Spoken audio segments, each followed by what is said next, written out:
This audio is used for the transcriber test at GoTranscript. And there was no incentive to listen to them. There was no incentive to listen to them. Like, they weren't making any money. They were just sort of suggesting ways in which you would stop making money. And all the money was in ignoring the warnings. Yeah, and all the money was in just saying, kind of like, don't listen to those people because look what's happening. Because look, you can just call a car and it just turns up to the curb. Don't listen. It's like. And that sort of your sold vision. This is where your sort of VC point, I think, is really well made.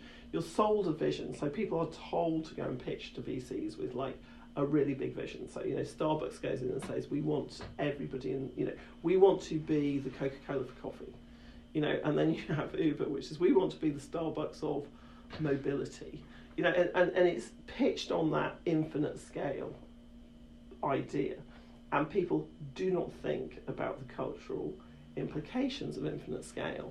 And when we talk about so from my perspective, all of this comes from looking at what is journalistic and non-journalistic about these platforms. And what's non-journalistic is just lack of differentiation about messaging, and about sources, and about distribution, and about effects of distribution, and about responsibility, and all of those things. And their response to this, so this is where I do think that these companies are culpable, because they are smart and they are rich, and they've been shown all of this for a long time, and they've made a decision that goes, doesn't matter. Yeah. What you are saying does not matter, because it isn't something that they culturally are. So it's not just not in their culture, it is not in their interests to say, hang on a second, can we really think through what it means to launch free basics?